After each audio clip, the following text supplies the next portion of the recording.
All right. Fire them up.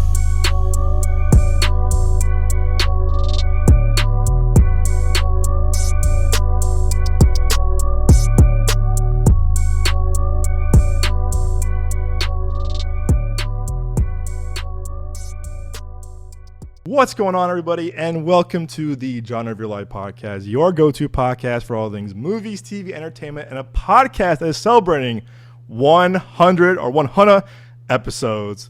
Boys. Yes! 100 episodes, guys. We made it. 100 episodes later.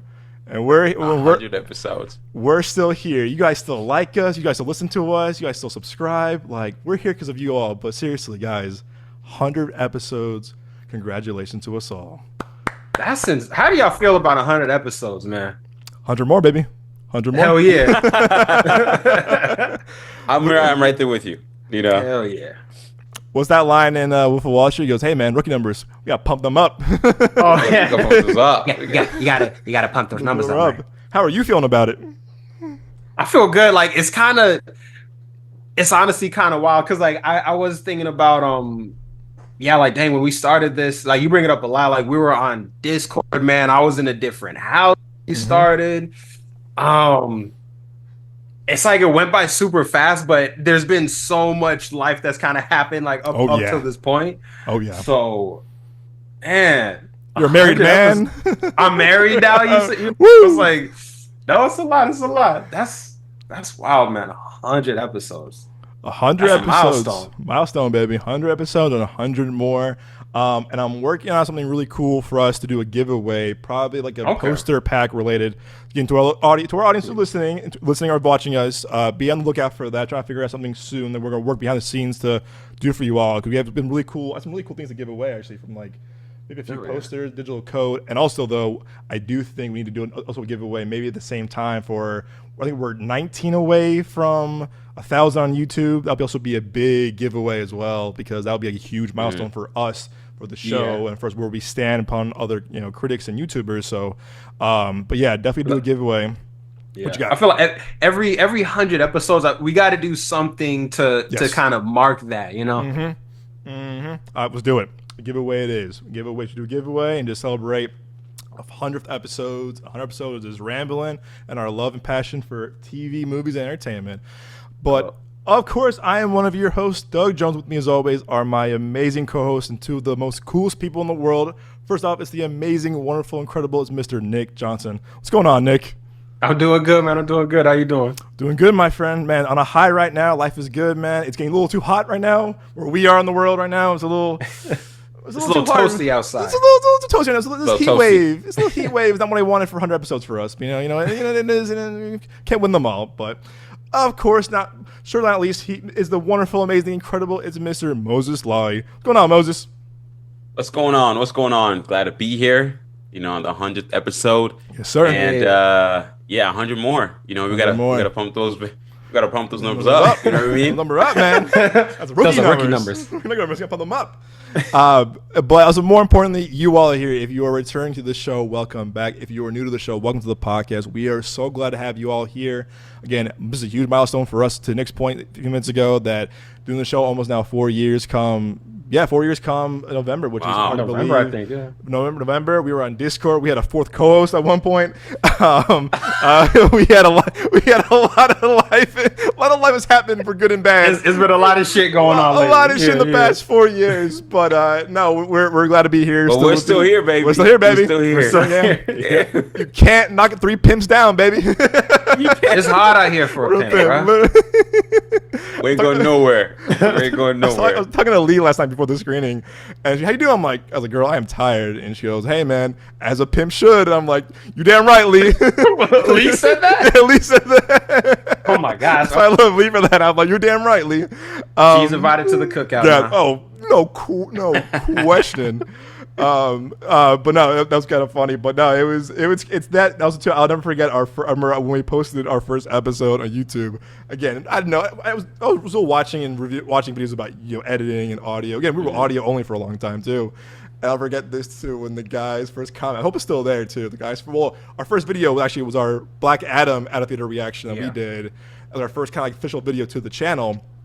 And again, I didn't know how to edit like any of like clips, whatever that time, or where to get clips. And then when we posted our audio episode, ma'am, sir, if you're still listening, I hope you are, because I remember their first comment was, "Man, your audio fucking sucks." And I replied back, I'm like, "Thank you, thanks for watching. We'll get better. We're learning whatever too." So I hope if you're still watching, listening to us, you're day one. So thank you for that comment. Thank you for the words of encouragement. I'll say that. Started from the bottom, now we're here. Yeah. Sooner or later, maybe by our next 200th episode, right? We'll all be like in one single room together and everything like that. We're gonna have our own studio. We're gonna have our own studio. Our fucking staff, bro. Shit. That's the plan, baby. Yeah. Dream big. Yeah. Dream big. Hell yeah. We have to, man. We have to. That's the plan. That is the plan. It'll be so cool. Here's hope. Wishful thinking, baby. Here's hoping. Yeah. Here's hoping. It's open. But of course, you can find this podcast on your favorite podcast platform, whether it's Spotify, Apple, Amazon, YouTube, Music, or again, your favorite podcast platform of choice. You can also find our full video element of our show, youtube.com/Midway Avenue Productions. Again, we're so close, guys. I think we're like 19 away from 1,000. That's huge for us, for the show. Another big milestone. I mean, really cool to have those milestones kind of back to back with the 100th episode and that. Again, shout out to Nick's amazing wife, Kaylin, who's been killing it as our YouTube manager right now. I'm calling out our YouTube manager because she's been doing great with the SEO stuff and all the thumbnails. So thank you, Kaylin, once again. But again, don't let her amazing work go to no use, because you know why? We need 1,000 subs, guys. We were so close. Yep. We were so close. We were right there. We were right there. So thank you, please. Thank you all for who's been watching us from shorts, from our reviews to our reactions to the podcast. Seriously though, because the 1,000 is going to be a huge deal for us, and again, more opportunities for us. Down the line for coverage and events and more South Bys and TIFFs and Comic-Con, all that kind of stuff too. So again, that it does mean a lot to us also, but people that we want to work with, definitely check out those numbers. So again, please help us out with that. And of course, Apple Podcasts too, as always. 200 ratings and reviews on Apple Podcasts, again, because Apple Podcasts really is the heart and soul of filmmaking podcasting. So again, we still have a goal of 200 reviews and ratings. So again, help us get there too. Hopefully by this summer we hit that out finally as well. But again, thank you all for the support. If you've been new to the show or watching us for day one, thank you all for being here with us and getting us to 100 episodes. This is definitely a team effort from all of us to all you. Thank you all for tuning in and watching us, sharing with your friends, family, shrinks, teachers, professors, janitors, you name it, doctors. Please, thank you all for sharing this, because again, it means a lot to us and we love doing this. So again, thank you all for this kind of support you've given us and showed us the past couple of years. And again, 100 more, boys, 100 more. 100 more. We're on our way. Yeah. We're on our way. And starting off with tonight's episode, as you probably saw on our social medias, I was in Austin for South by Southwest 2026. Bear with me. I am still editing. I'm still getting through all the footage. It's funny. Someone DM'd me last night. They go, "Hey, you got any reaction reviews for Pizza Movie?" I said, "I sure do. Stay tuned." So I have a lot of stuff. It's really cool that people are asking about that too, because I'm kind of proud of. Humble brag is that I always last year, Nick saw this too last year, where I was like, I always record the entire Q&As and the intros because people do love watching that stuff. So I recorded everything, most of everything I saw. I recorded all the Q&As. Some will be better because I was closer to the stage than I was a few others. I was in the back, unfortunately, but still, the new iPhones have a good zoom, quality on it. So I'll be getting those hopefully to you all by the end of the weekend and finishing up my recaps and a few reactions. Look out for that. But anyway, I was in South by Southwest the other day, and probably my most anticipated movie there was a movie called Ready or Not 2. And I was very late to the first one, maybe 2 years ago, because when it came out, we were in college. I think we were seniors in college when it came out, and that's right when Disney bought Fox, and we all know what happened with that. A lot of those movies kind of went under the radar and not really kind of well known, or well marketed, I should say. And then I think Ready or Not was on HBO for a minute, and then it got pulled. So I remember I was watching it during COVID, and it was on HBO, and they pulled it. And I was like, well, I can't find it anywhere. You couldn't even rent it at that point. It was hard you could buy it on Blu-ray or DVD, and I was like, well, I might hate the movie, I might not like it, I don't want to buy it. So I waited for maybe a year or so to watch it, and I watched these guys, Radio Silence, Tyler and Matt. They did stuff like Scream 5 and Scream 6, and I was like, oh, okay, I now know who these guys are. And they also did a movie that I fucking love called Abigail. I love Abigail. That was my top 10 of that the was a great year. movie. It was great. Wasn't it so? Yeah. It was so good. It was original. It was funny. Yeah. Had a great cast. I just love that movie. Yeah. So then I think I saw Ready or Not finally that summer after Abigail came out, because it was on Hulu finally when Disney got it back to Hulu. And it was late to the party. I loved Ready or Not, but I did love Abigail a bit more. But I love these guys, their direction. I love their love for I love for horror and comedy and just movies. They love movies. And I think they won me over with Scream 6, but Abigail was the one where I was like, oh, these guys know how to make some cool ass movies. Yeah. And Matt and Tyler. So anyway, I was looking forward to seeing Ready or Not 2. We had it would be there for sure. The opening, it was the second day 2 premiere, and we got in line a little early. We got some great seats in the front, and man, let me pull this up real quick before I forget. And man, before I even get to hold the summary of the movie, I'll say this: I fucking love this movie. I fucking love this movie so much. And it's really the perfect movie to see at South by, as Nick knows too. Where it's like you're in a 1,200 auditorium, person auditorium, and people are cheering, they're clapping, they're going wild for it, and like this legit is like the perfect kind of movie to see with the South by crowd. But if we're going to get further, Ready or Not 2, Here I Come. After surviving an all-out attack from the Ladomas family, Grace discovers she's reached the next level of nightmarish game, and this time with her estranged sister, Faith, by her side. To survive, Grace must keep Faith alive and claim the high seat of the council that controls the world. 4 rival families are also hunting for the throne, and whoever wins will rule it all. I love this movie more than the first one. I think this movie goes hard, man. This movie goes hard. It is bombastic in the best possible way. It is bloody. It is over the top gory. But man, if you were in the theater with me, the cheers in this movie was like, they were like praising the movie gods, because people were just going like nuts for this movie. Yeah. And I was sitting there because I was just like, oh man, this is so much fun. But what I love about this movie, again, to Radio Silence's credit, again, Matt and Tyler, was that these guys really know how to master horror and comedy very well. And I think a few people like obviously Jordan Peele does it really well. I'm really big on like how if you guys can really like blend 2 genres together in a very kind of masterful way, to me it makes the movie, enhances the movie so much better. And I think with the Scream movies had comedy and horror really well. Abigail had a lot of comedy, a lot of horror, and these movies, both Ready or Not and Ready or Not 2, also have crazy amount of horror and comedy, but it's balanced well. Because we've seen movies recently where like horror is horroring and the comedy is comedying, but like they don't really kind of like mesh together. This movie they definitely mesh so well together, and that's probably because of how they casted it with Catherine Noon and Tamara Weaving. Because again, I'll be honest, in a recent horror movie, these 2 are my now new favorite dynamic duo. I love them together. They are perfect together as sisters. First off, they scream a lot in this movie, so be prepared if you're sitting in the front or middle.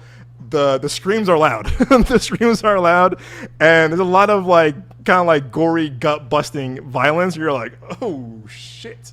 But again, the fact that people were cheering when someone like blew up. It was like they were going like, damn, like Iron Man walked into the screen. Like people were going crazy for like the kills and the thrills, and you're like, oh my god. You know what's?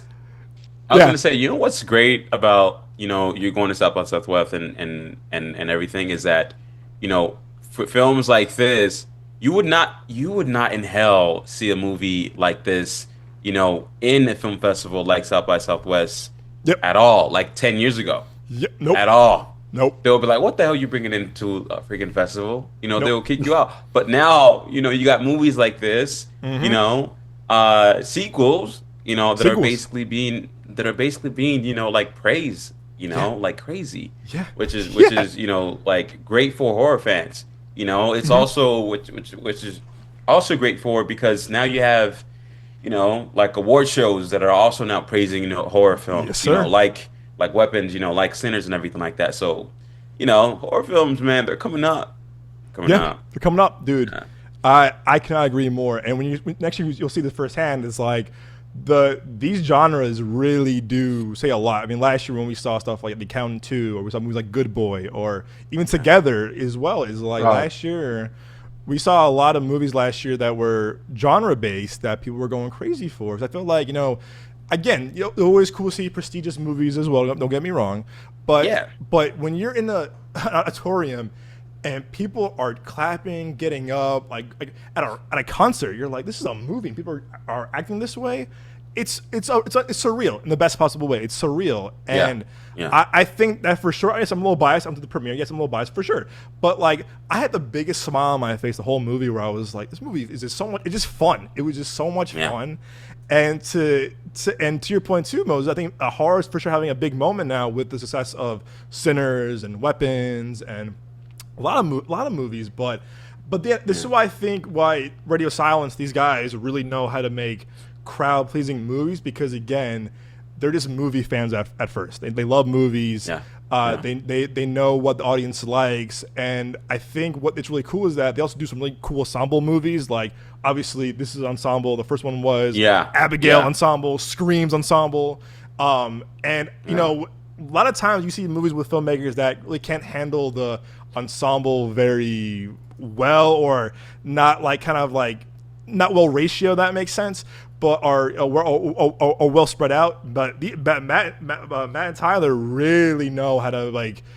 Everyone gets their moment in this movie. Everyone. Sarah Michelle Gellar does. The supporting cast does. Elijah Wood does. Catherine Newton does. Samara Weaving does. Like Kevin Durant even gets it too. A small role. Like everyone gets their moment in this movie, and I do credit these guys a lot. Of like, wow, they give everyone their moment to shine.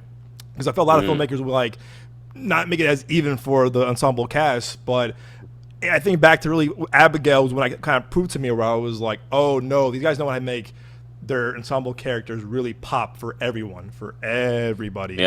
And there's also this cool dudes too. Like that's funny. Humble brag. I was actually DMing Tyler the other day on Instagram about his movie, and he was so cool DMing me back. Whatever. Could not have been nicer on Instagram. That's cool. I was tagging him on my stuff. He was like, "Man, thanks for watching the movie, dog." I was like, "No, man, thank you for making this movie." I was like, "No, man, thank you." And what's cool too is that they're doing the next Mummy movie with Brendan Fraser.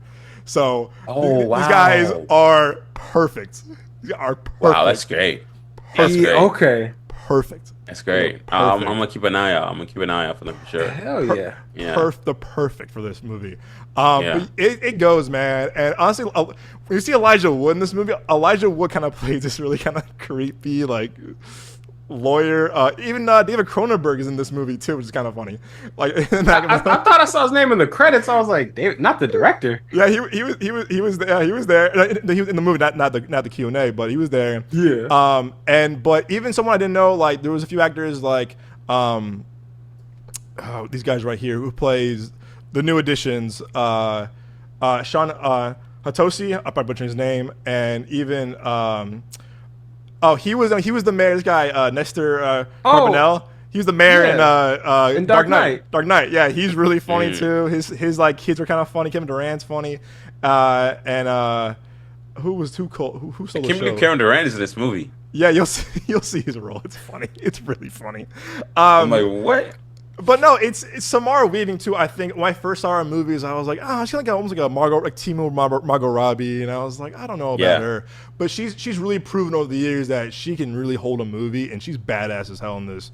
Both her and Catherine Newton, like they get like the shit kicked out of them, and they're still badass as hell, and they had this great chemistry. Like at times, me and Nina both were like, they feel like actual sisters, and I was like, wow, the chemistry was just. Chemistry in it doesn't even a word, but like they were actually full on chemistry. I was like, oh, this works, and it was perfect casting for the cast Catherine Newton in doing this. And again, Sarah Michelle Gellar, who again we grew up with her as obviously Daphne from Scooby Doo. She kills it too. She's scary in this movie. I was like, oh shit. Okay. I will say I think the end gets a little like too gothic in a way where I was like, oh, okay, I get why they're doing it because of like the whole like the undertone of setup. Like the whole setup. So I get it, but the end I was kind of like, oh, okay, like I get it, but I wasn't like, oh Lord. But it's a funny payoff what happens at the end. But it is brutal, It's violent. It's funny as hell. But man, I absolutely love this movie. I can't wait to see it again. I loved it more than the first one. This was just really, like, again, the perfect movie to see at South by, and the fact that people reacted the way they did. And again, I also give Disney credit for, like, not like putting this to streaming. So the first one was more of a cult hit. The first one was low budget. It was a cult following. And I hope this one does well for Disney and Searchlight, everyone there, from Matt and Tyler, for the whole Radio Silence team, because again, it's really cool to see, like, guys who love making movies make movies like this for everybody, and it just works. And I think these guys, I'm a fan of them now for life, after Abigail, now after this for sure. And like I said, them doing Mummy, it is perfect. That's like a match made in heaven with Brendan Fraser, that kind of movie, and those guys. Like, it's I cannot wait. So love this movie. Again, supporting cast is great. Elijah Wood was really cool too. Seeing them kind of in a very kind of dumb, weird kind of role as well. This was them at the intro of the movie. And it was cool too. I respect they brought out the entire, like, their producers, their crew as well. It was really cool. They brought out some their team as well. And then there's Elijah Wood. There's Catherine Newton. There's Sarah Michelle. It's funny because she wasn't there, so it's like Catherine Newton, like, FaceTimed her, Samara Weaving, as they're walking out on stage, right? And you see Samara Weaving on her phone, like, waving at everybody. People going crazy, and they had cutouts of Samara Weaving's face on the red carpet. So that was cool. So they had the only talent there was these four, and then the supporting cast was sitting in the back behind us at the theater, but the four on stage was these four, and they're definitely kind of the main four, besides, of course, Samara Weaving. But it was cool. Yeah, and Matt and Tyler definitely kind of, like, hyped up the crowd before the movie even began. So love this movie. I can't say it's damn near perfect, but I'm giving this a solid 9 out of 10 because I love this movie. Wow. I love this movie. Favorite movie of the year so far. I know the year is pretty young still, but man, I was like, I was on a high after this movie. I was on a high. I was like, and what sucked too is that I won't say the movie what it is yet, but you'll know it sure enough. Is that when we signed up? So after this movie, when we couldn't get into the after party, we went back in line for another movie, and that movie was so shitty. Where I was kind of like, man, I saw a great movie. Now I'm seeing a shitty one. I was like, God damn it! And I was like, oh man. But no, I just question for you. What's up? I was gonna ask you, is this movie gonna be your companionship movie for for this year? What's funny? On the drive to work today, I was like, is this my companion this year? And I think I was I will be honest, I am a little biased because, again, I went to the premiere. I was in the third row. I saw the whole cast and crew, whatever. So, like, I'm a little biased. But I think with what we have this year, with we got Michael, we got Odyssey, we got Spider-Man, we got we have so much. Dune. We got Dune. We got Doomsday. Doomsday. We got Digger. We got so much this year where it's like, I'll tell you what, this will for sure be in my top 10, for sure, for sure. I mean, if it gets knocked out, I'm gonna be like, damn, what the hell? But there's a really strong chance that, like, this will be in my top 10. Because I remember walking out of Abigail, and I was on a high of that movie too, where I was like, yo, this movie was awesome. So, I don't know. I just love, again, movies like this where it's just fun. Again, I'm a sucker for a good genre hybrid movie with horror and thriller and action and comedy. Yeah. It's like, when it's done right, it's done right. And I think Radio Silence has definitely mastered the horror, thriller, action, comedy, like, all those in one very well, more than other filmmakers do nowadays, if you ask me, and they just get it. But yeah, no, this movie was great. And again, I'm so glad South by had this as one of the main premieres. I love this movie. I really do. I can't wait to watch it again. And it's not really tracking that well, unfortunately, but hopefully maybe. It came out. When's the release date? When is the release date? Tonight. And Project Hail Mary is right now killing it too, which we'll segue.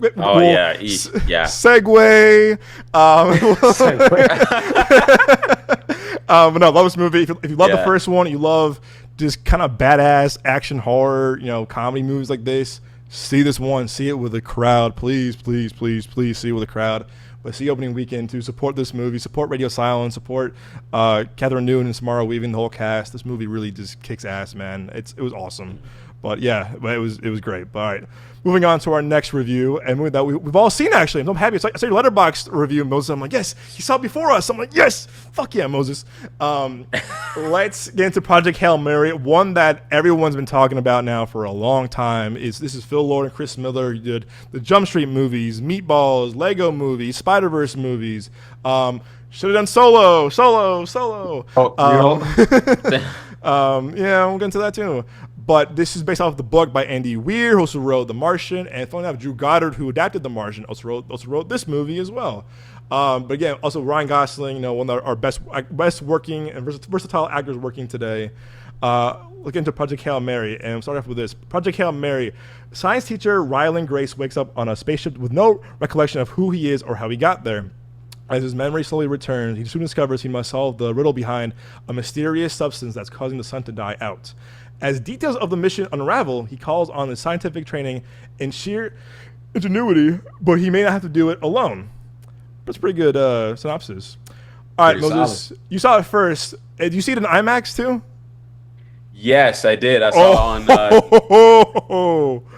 Oh boy. Yeah, I was able to see it on 70 millimeter.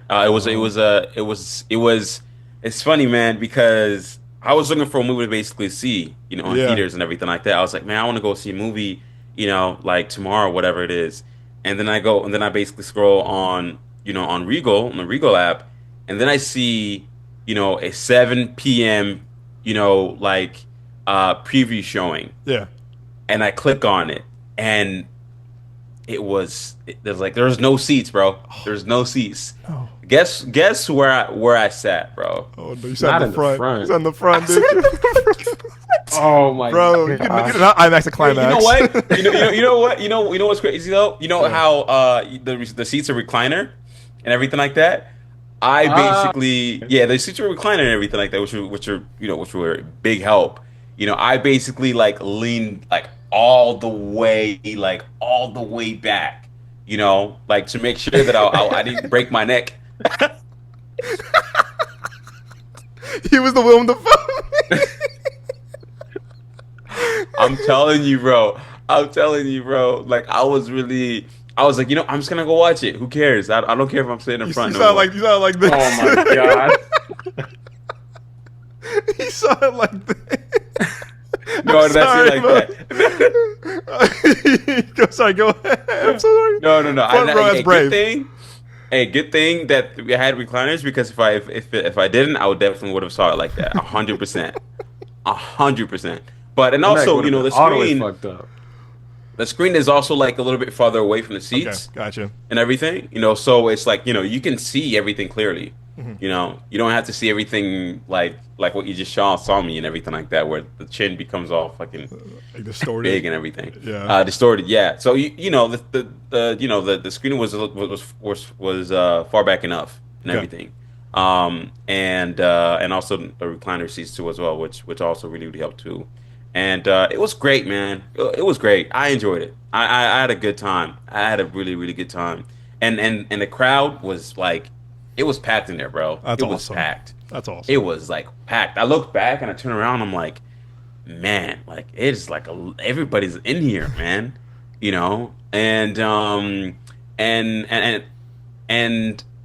right now, this is definitely my favorite movie. Right now, there's gonna be other movies that I know are gonna top this movie. Yeah. But as of right now, it definitely goes Hail Mary and then Crime 101. I really enjoyed that movie. But yeah, it was great. And you watch this movie and the second character, main character of this film is, I hope it's not exactly a spoiler, but it's Rocky, right? It's just Rock. But it's you're watching the movie and it's why do I care about this Rock, bro? What are you doing? He doesn't have a face. What am I supposed to do? You know what I mean? I was wondering, how does the physiology work exactly for a creature such as this? Yeah, I was like, what are y'all doing right now? Yeah. But then it's as the movie's progressing and everything like that, you start to actually you start to actually get a lot of like detail from this like Rock, not exactly from like his like physical like like personality, whatever it is, but just from the humane aspect that Ryan Gosling's character was able to basically you know take from this character Yeah. Rocky and everything like that. And as the movie's progressing, it's like, damn, man, you don't want anything to happen. This fucking Rock. It was Rock. I've never fucking cared about a Rock before, man. It's like, Rocky, no. Yeet. But yeah, I mean, it was great. It was also very inspirational too, as well, for some reason. Yeah.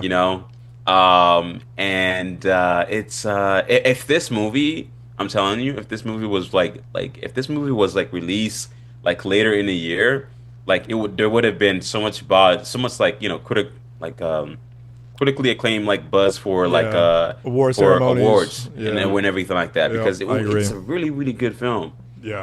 It really really is. And yeah, it's crazy how his character is kind of just like, this is not exactly a spoiler because it's in the trailer. Like, his character is just kind of just thrown into this, like I don't know, into this like thing where he has to basically save the freaking universe, save the planet, which is crazy. With him being a PhD, he has a PhD. That's all he has. Yeah, He's that's a all he teacher. has. PhD. He's a teacher. He's a teacher. Yeah. You know what I mean? But he definitely killed it. I hope this movie does well. I know it's a long one. I know it's like a 2 hour and like 30 something. It went. It doesn't feel like 2 hours. It went. It doesn't. It doesn't. It just goed. It went. I was like, oh. It went. It did. It went by really really fast. So I hope people, go out there and see it. I'm hearing that it's gonna do really really well opening weekend. Good. But we'll see, man. I'm excited. I'm gonna go see it again. Yeah. But yeah. Project, yeah, because I know Amazon really needs this. This is Amazon's like biggest. They need to. I know they need to win. Yeah, I know they need to win for sure. Weekend preview. That's huge. 78 mil would be huge. Yeah, that's huge. Yeah. Because remember, they're really putting out movies because they picked up the slack from Fox when back in the days. This probably would have been a Fox weekend, whatever, too. Because again, they're putting movies like this. Yeah, it would have. Amazon really kind of like, cool. Fox is out of the picture now. Well, to a degree, but like now Amazon's putting out stuff like this and Crime 101 and Unfortunately Mercy. But they're putting out movies, but it's like they're putting out movies that like we need stuff like this to work at the movies, and I think this is their biggest. I think it's this. I think theatrical speaking though, this and the He-Man one is their two biggest movies that they're going to produce. So. And this one definitely needs to be a hit. That's so cool. You saw it in IMAX, and you saw it with the crowd that was enjoying it too. That's like it was, yeah. It was packed. It was really really packed. And the cinematography was great. Oh, man. Craig Fraser, man. It was beautiful. It was great. Yeah. I haven't been locked in. Like, there's a lot of sequences in this movie where I'm just like completely just like locked in, man. Yeah, I don't know. Yeah, but it was great. It was great. Man. Yeah. All right, Nick. What'd you think? Oh God, excuse me. Pardon me. No, honestly, I loved it. I'd give this movie like an A+. I thought it was really good. I do like the. You sure it's not a D? No, it almost was. But no, because like Moses had mentioned, like you kind of how he starts off, or like the film starts off, and like he's kind of just like in the middle of it all. And I like when movies and stories start off in media res. Yep. Because I like in the case of this guy, like I like that it was like we kind of had to figure out like what is he doing here, like with him, and then like da. But no, like the this movie it hit a lot harder than I thought it was going to. Like, because I thought it was going to be more of like a kind of like a science fiction like mystery type, but it was a lot more like heartfelt. I was starting to kind of like tear up a little bit, like a couple of times. Oh yeah. And that was a really pleasant surprise. But I did love like the visuals, the shots of space, I don't know if this is like a spoiler, but there was like a certain shall we say like trail kind of that he had to investigate. I thought that was really cool seeing like the planet, and I the relationship between Grace and Rocky, I did think was really well done. And I'm trying not to spoil it because I only saw like I only saw the first trailer, so I don't know like what they showed and everything else. But the design of Rocky, just how the relationship evolved, I thought was really cool. The ending I thought was really satisfying, for Grace's character.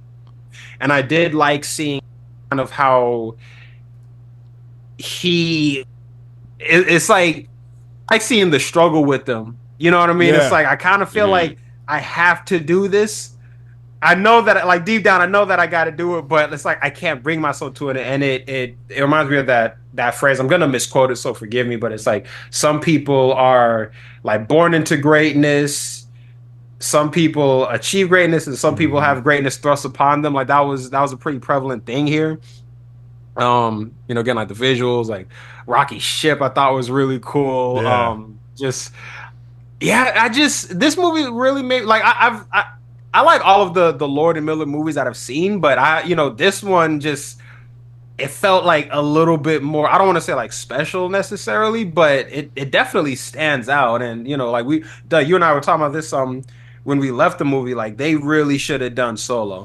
Like I like Solo as is, but man, had they done the Solo movie, I don't know. There they were. It's a shame, but this movie, because I think it made me actually want to like listen to the audiobook now. Me too. Now that I've seen the movie. Me too. I honestly loved it though. I loved it. Oh man, it's a good podcast when you got the three hosts, all three of us, all three of us loving this movie, because I love this movie too, really. And to Nick, right away, man, this is what happens. Like you said yesterday after we walked out of the movie, was that this is what happens when you trust your filmmakers. You trust your filmmakers. You have a great team. You got two great directors. You got a great writer with Drew Goddard. You got a great cinematographer with Greg Fraser.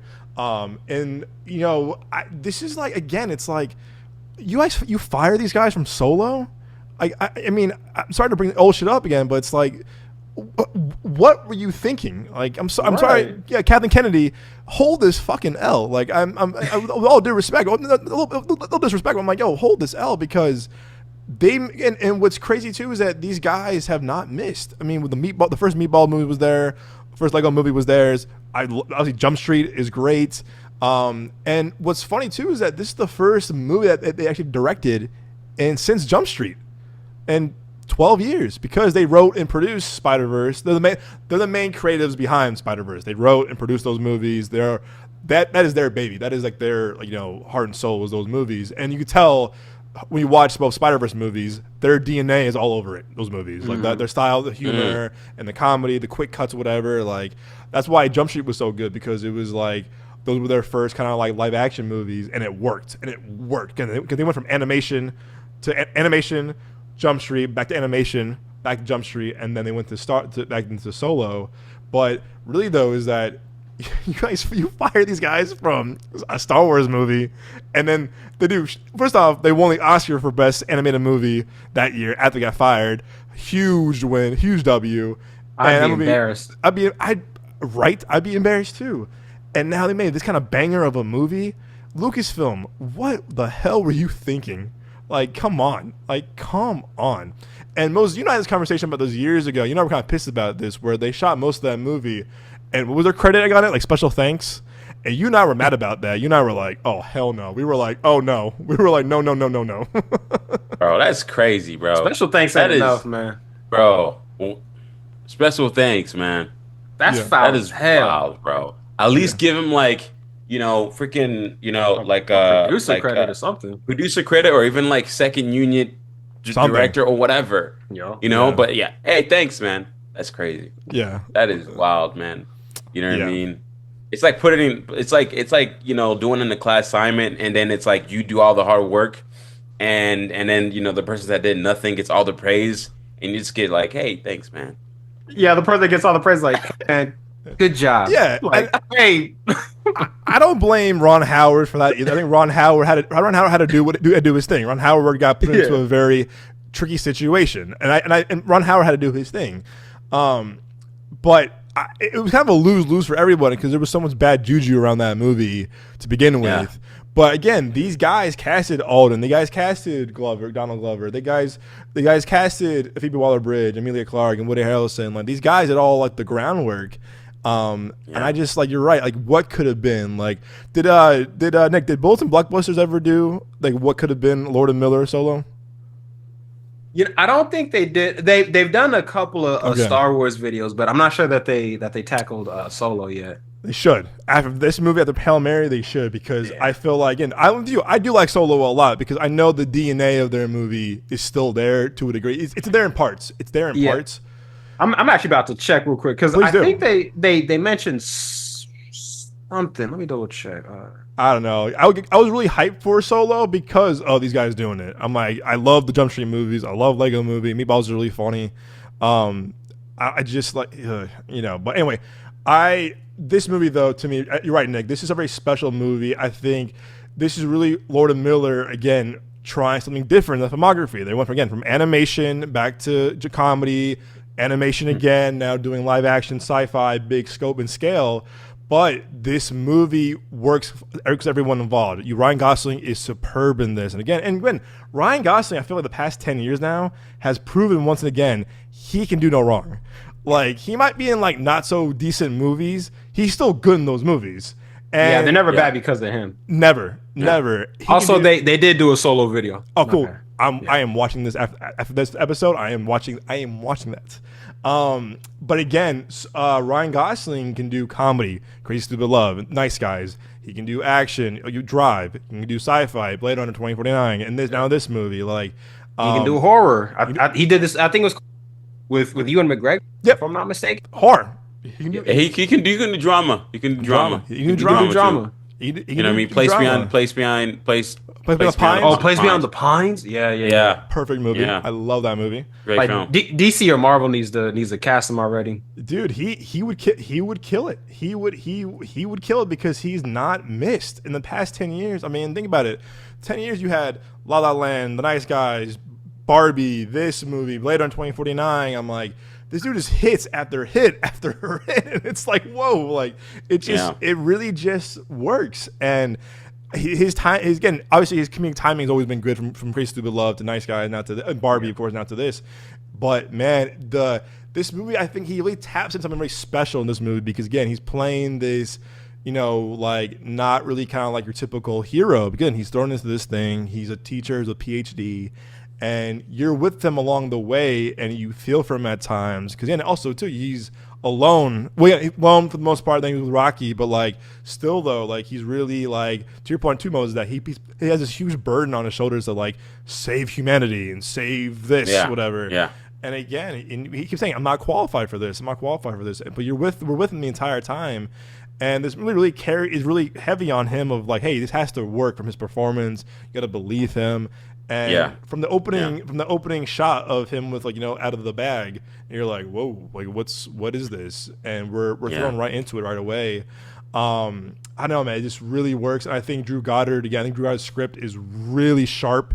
It's super funny, and I think Drew Goddard working with Lord and Miller was also a match made in heaven too, because I feel like they played so well off each other that, like, hey, Drew Goddard definitely handled The Martian really well with the comedy and the sci-fi.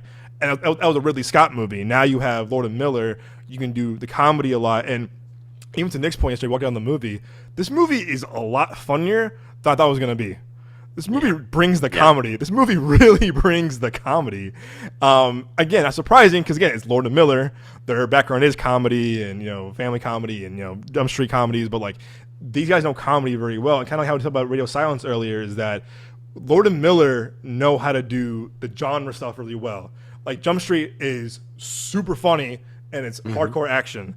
Spider-Verse, superhero, comic booky, self-discovery, comedy.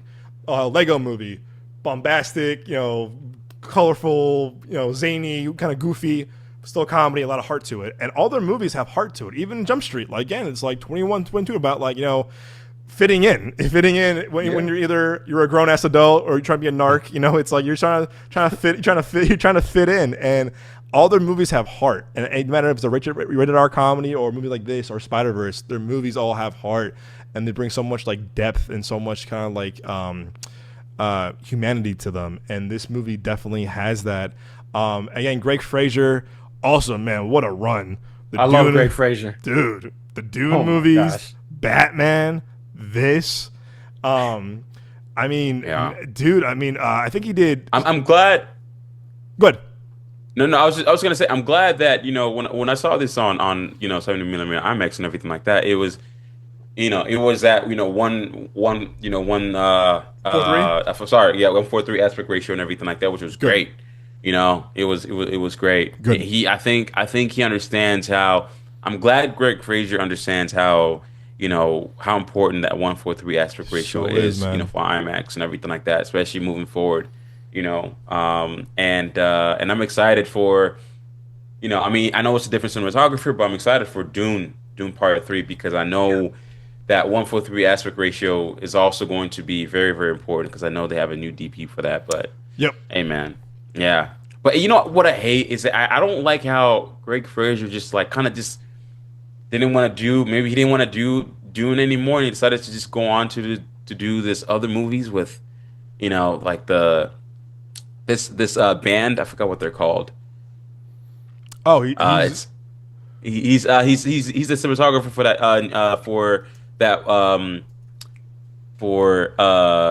the what is it called? It's like one of the biggest bands in the freaking universe.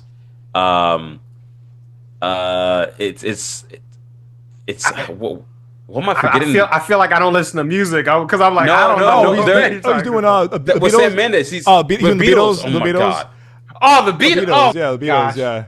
Shame on all he's three doing of that. us. I was like Rolling Stones. I was like, oh my God. Oh, he's doing. I thought you meant he was filming a music. I did too. He's on tour now. He was doing actual footage. He was touring with the band and recording them. I was like, oh damn, that's a big jump from movies to a tour. I'm like, hey man, hey. I was like, that's a for that's sure. A very.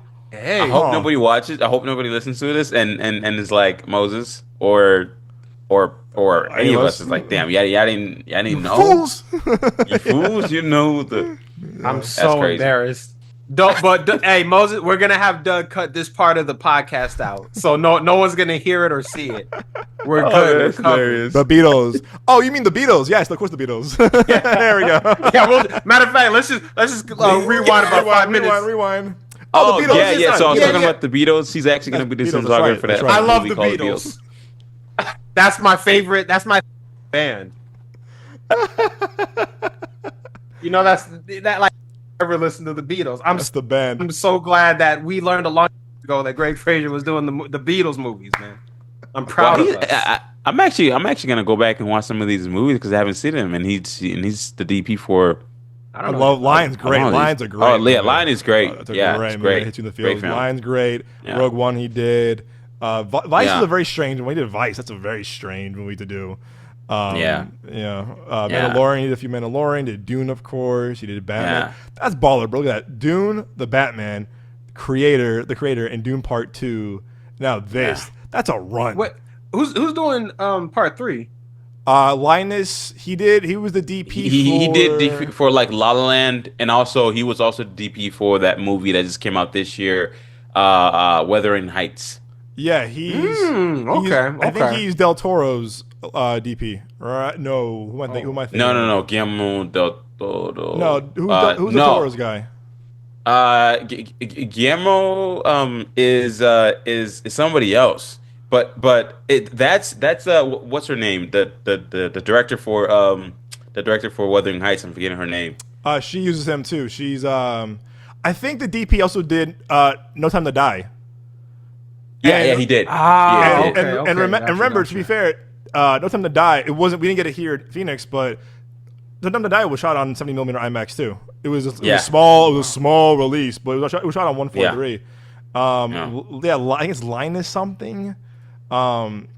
He's a good DP. Yeah, Linus Sandgren. Yeah, he did First Man, La La Land, No Time to Die, Saltburn. I do like No Time to Die. I still got to see Saltburn. Oh, it's Moses' favorite movie. Yeah, it's Damien says. I haven't even seen that movie, bro. Yes, you did. You haven't seen Saltburn? No, that's not what I heard. Oh wait, no, sorry. I thought you meant Wuthering Heights. Oh no, Saltburn. You're right. Yo, fuck this movie. Yeah, no. I gotta see it, man. You're like, yo, fuck this movie.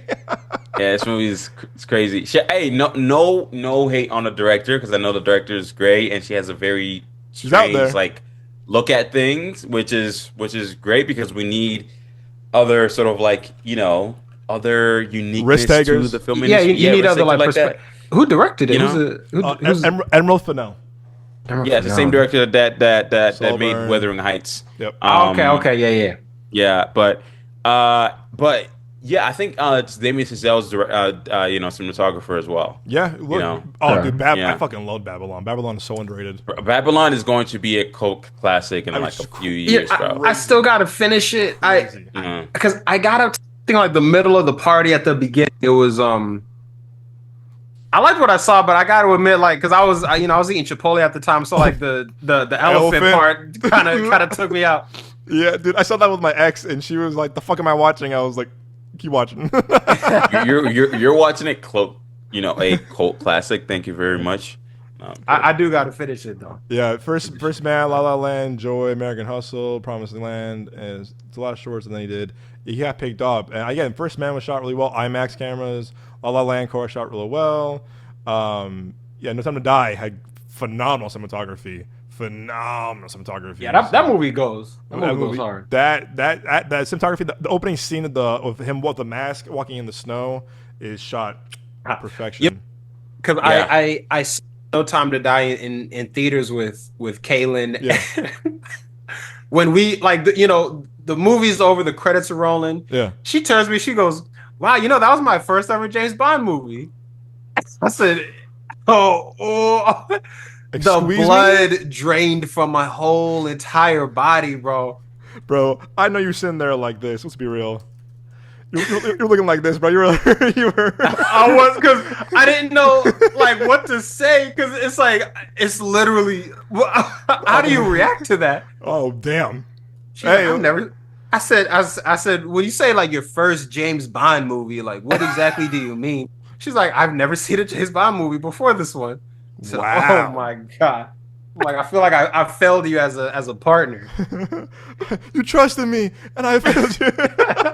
Yeah, it's crazy, man. But no, okay, he's doing that, which I'm like, okay, but yeah, I do great. But dude, Greg Fraser in this movie, man. I mean, really, Greg Fraser.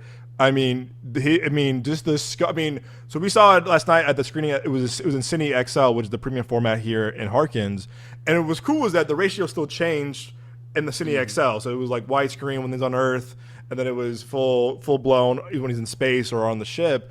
I was telling this to Mose when we walked out. I'm like, we walked out. I was like, me and Nick were saying this must be crazy in IMAX. Now hearing it from you that it is good in IMAX is this must be a must see in IMAX. Because again, I think now with Greg Fraser doing now the Dune movies and I-143, now this, it's wow, he's kind of one of those guys that I look out for him, and now Autumn, who won the Oscar for Sinners, obviously Hoytema, who's Nolan's guy for IMAX, where it's I feel like we're seeing a lot more filmmakers now really expand to the 143 into 70mm a lot more than we did maybe a year ago, with kind of Hoyta being the or oh my god, what was his original DP for Dark Knight? Who was Nolan's guy originally? I want to say it was Wally Pfister, right? Yes. Yeah. Yes, Wally Pfister. Yes, thank you, Nick. That's him. So he was kind of the pioneer of it all, and then Hoyta got involved, and then whoever the DP was for Ghost Protocol.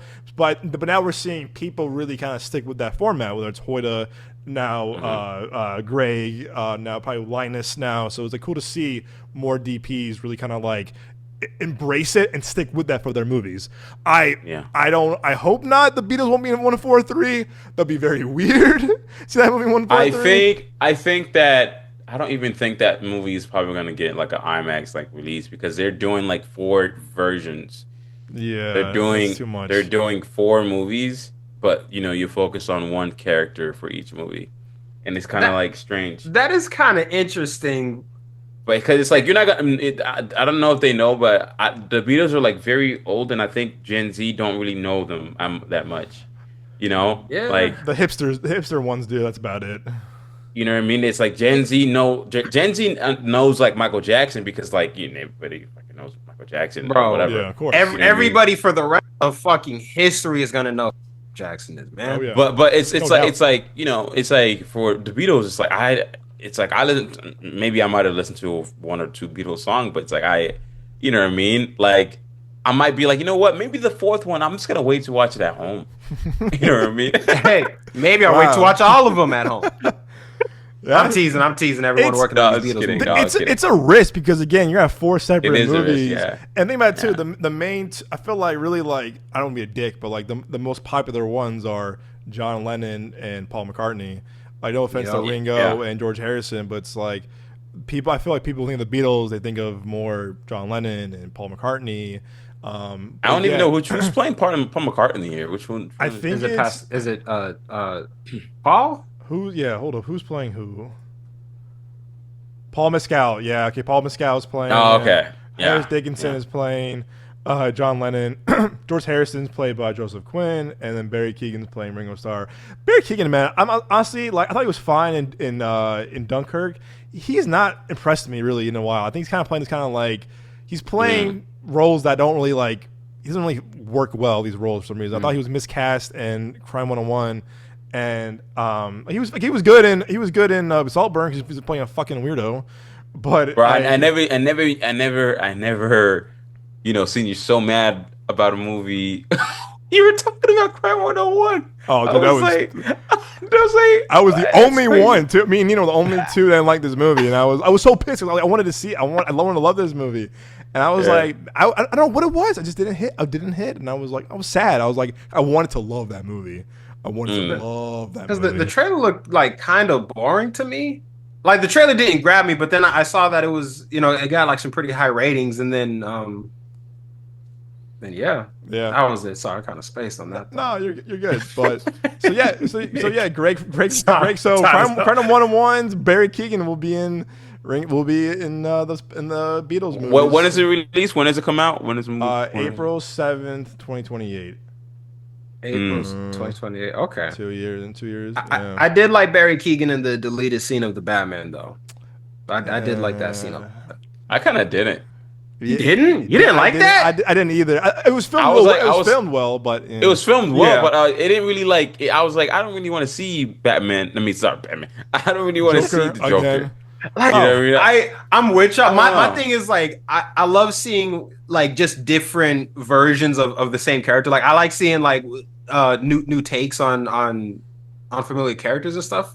I'm glad that it was a deleted scene though, because I feel like if it was actually in the movie, it would have distracted a little bit. But I like the creepiness. I like how just I like how fucked up his face was. I like that. It's like they already had a history, but it's like that's not what this movie's about, which is why we're not really gonna focus on it. Yeah, he looks fucked up, my guy. No, I mean, yeah, it wasn't. It was literally it was an end credit scene. But it's not that the fact that he was playing that role. It's just the fact that I was like, I don't really need to see him like right now. You know what I mean? Yeah, because that's why I like that they just basically removed him from the movie. Because again, it does take away like from the Riddler and from like Falcone and everything like that. Yeah. But, a good scene, just not for this particular movie. He was cool in Eternals though. I liked Eternals. Oh, that's right. I forgot he's in Eternals. I forgot he was in that movie. But I forgot he's in. Yeah, he's also in Eternals. When I saw that I saw it in theaters when you hear him the actual scene, and people were clapping. I was like, not Joker again. I was like, oh, here we go. I was like, oh, brother. Yeah. I was like, oh, here we go. But yeah, we'll see. We'll see if they bring him back. But Casey kind of booked and busy. But yeah, we'll see. We'll see. But no, man, I'm really happy that Greg Fraser teamed up with these guys on this movie, and I'm taking my dad to see it next week in IMAX. He wants to see this movie really badly too, so I'm seeing IMAX with him. I'm looking forward to seeing the aspect ratio changes and everything in 70 millimeter. It's good. I mean, the aspect ratio changes. They change from, because it's they go from, like from. I don't know. I feel like it's gonna be a spoiler if I talk about it or whatever. No, it's when they're in. So we saw last night in the Cine XL, the premium format. It changed for when they're on Earth. When they're Earth, it's widescreen. When they're in space or on the ship, it's the 1:43. Yeah, it's that 1:43 aspect ratio. Yeah. So we saw it change in our Cine XL screening last night, but you saw how it actually blew up the way it should have blown up with the 1:43.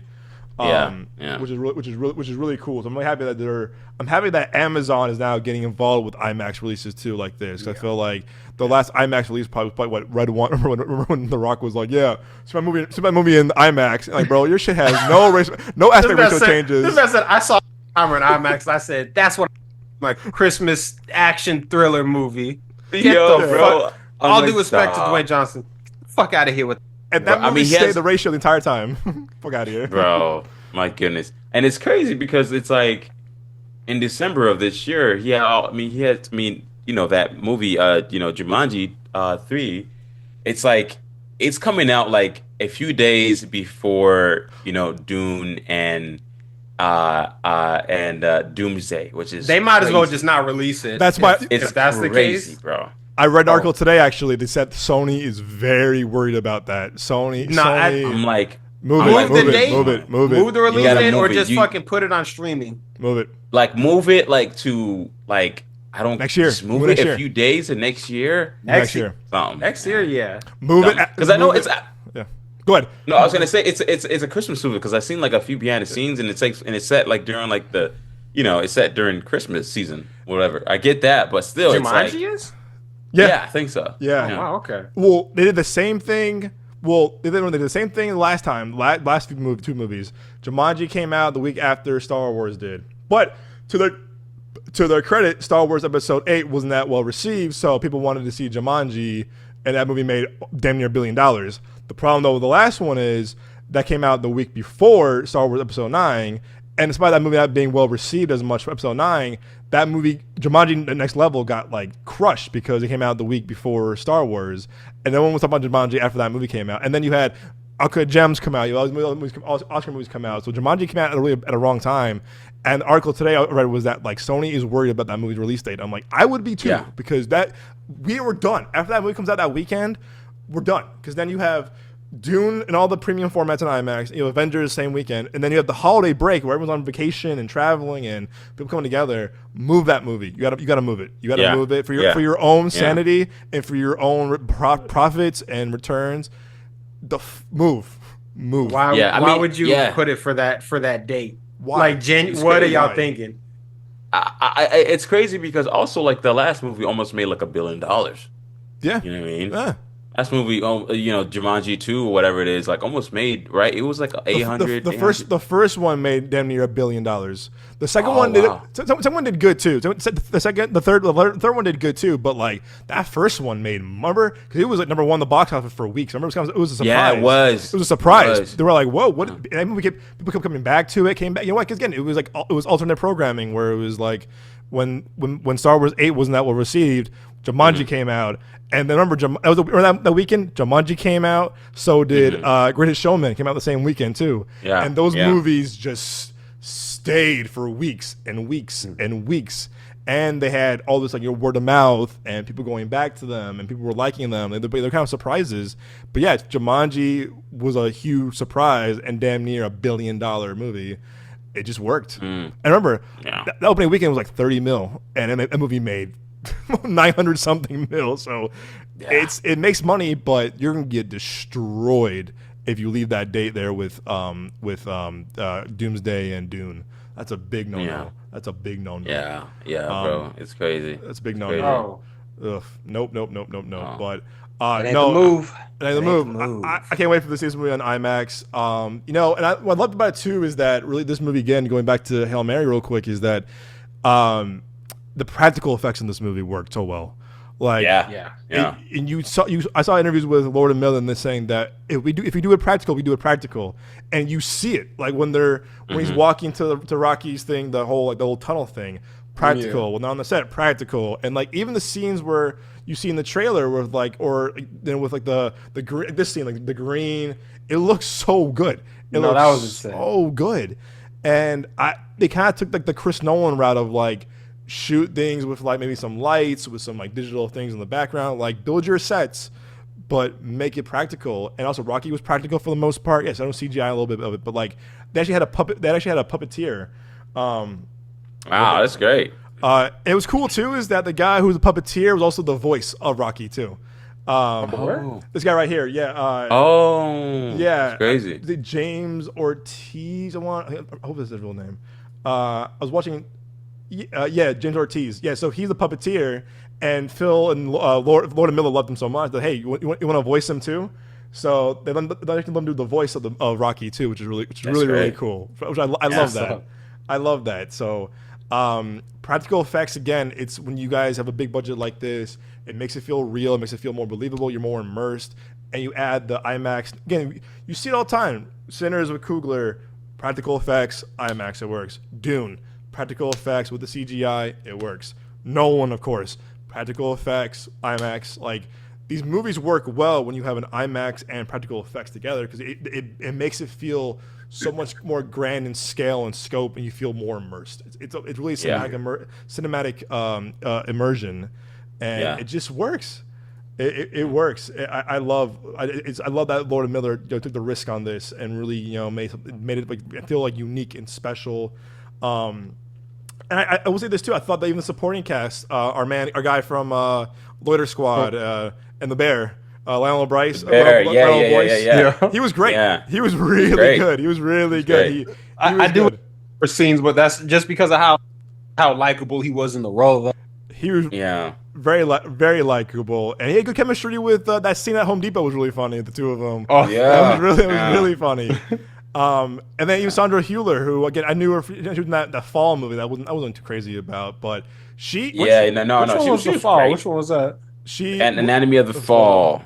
Yeah, I didn't see it, but like, okay. I mean, I know she's like very talented. I can see that she's really like great actress, man. She's very her comedy is very dry, but it works.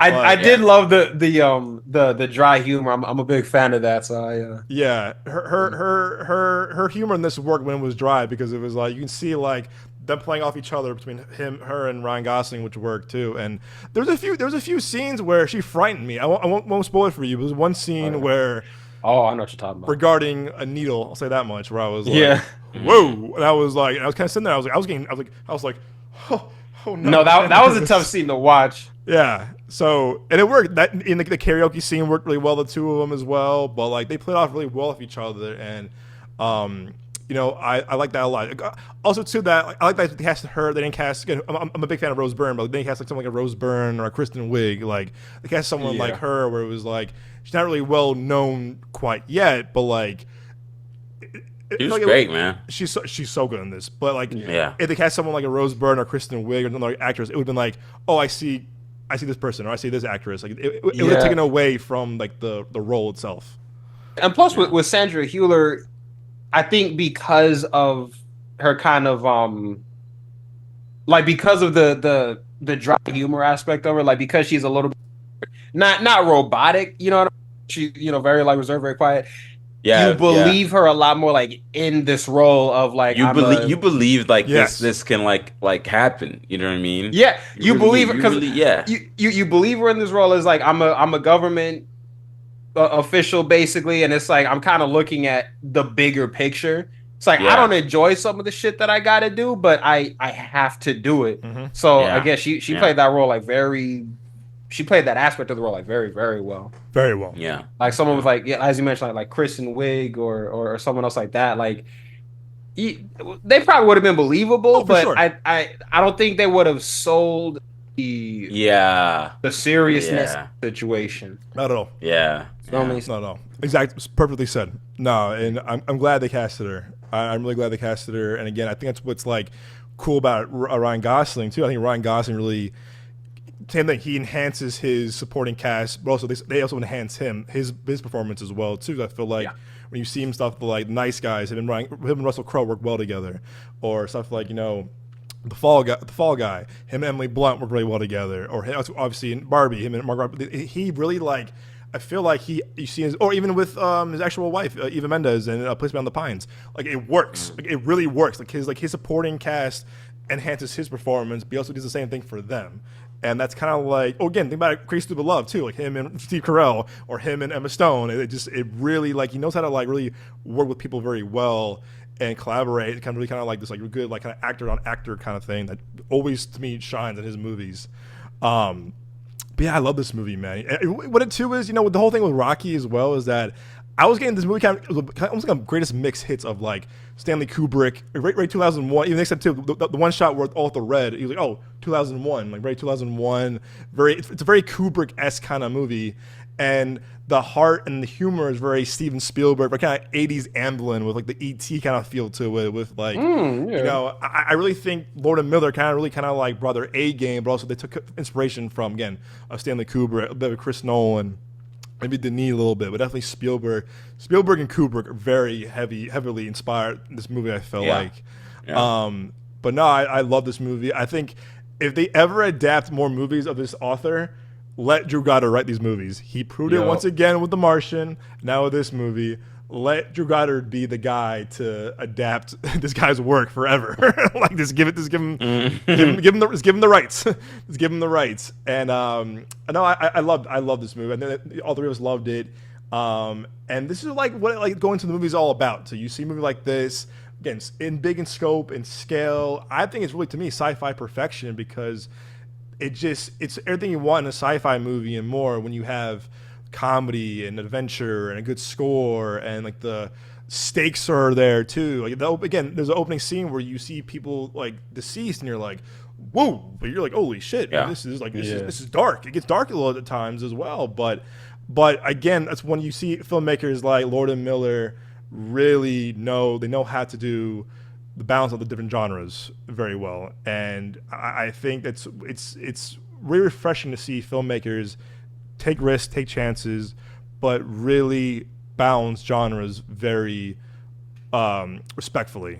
Like you don't land too much with the two of one. If you blend them together very well, it just works, man. It just works. And again, Ryan Gosling add another one to his list. And I'm still mad that the Fall Guy flopped the way it did. I fucking love the Fall Guy. And that movie was it was great, and I'm so mad that movie flopped. But I don't know. It's really cool. It's really cool to see Amazon really also to really still invest in big movies like this as well. Because again, I think. Go ahead. I was gonna say I think the Fall Guy flopped because they saw the Gray Man and they're like, that's unfortunate. That's true. That is true. Well, it ain't gonna. Yeah, they're like that. That's gonna be a no for me, dog. Yeah. I can't argue with you on that. I'm with you there on that. The Gray Man could have been a bit better. That wasn't the best outing. That wasn't the best outing. But no, when you see stuff like this, you're like, this is what it's all about. And 100%, man. I feel like now with him in sci-fi, this and Blade Runner back to back. I mean, his two sci-fi movies. I'm like, hey man, like keep it up, man. Yeah, Blade Runner is one of the best sci-fis ever. Yes, sir. He's perfect, man. And again, too, like look at his directors too. You work with what's the Drive director again? Nicholas Winding Refn. Thank you. You got him. You work with someone like Denis. You work with Lord and Miller, David Leitch, the Russos, Shane Black with Nice Guys. Nice Guys. I mean, you could work with Greta Gerwig. Oh my gosh, Greta Gerwig. Yeah, Chazelle. Like, dude. I mean, this dude. I mean, again, I think what I talked about before on this podcast is that when actors really, chase the directors, not the bag. Unlike some actors we all know and love, but you chase the directors. No, 100%. I think it should be the other way around. Like you're saying, it's like I feel like actors should chase the directors. Which essentially, really, really helps the career out a lot. It really, really transforms the career a lot, And it can't just be about the money, even though money does make the world go around. But no, when they try to find projects specifically for like the sake of the art, or just like, like I really fuck with this director, or like how they tell story, this director, this producer, this writer, like whatever. I feel like that, like what you guys are saying, that's when performances really shine. Yep. Yeah. And so it works. Yeah. It works. Yeah, I'm giving this. Sorry, Moses, you first. Actually, what out of 10? What would you give this?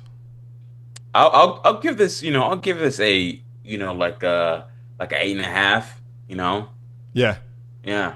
8.5, almost close to like 9. It's up there. Yeah. I'm with you there. Yeah. I'm in between an 8.5 and a 9, but I think I'm gonna land at 8.5. I'll be honest. Yeah. After seeing this in IMAX, I might give it a 9. Seeing this in 70mm, so I may change it down the road. But I'm with you though. I'm giving out an 8.5 right now because. Yeah, again, it's very emotional, very heartfelt, and to your point too, Mo, like you feel inspired after this movie too. I felt inspired.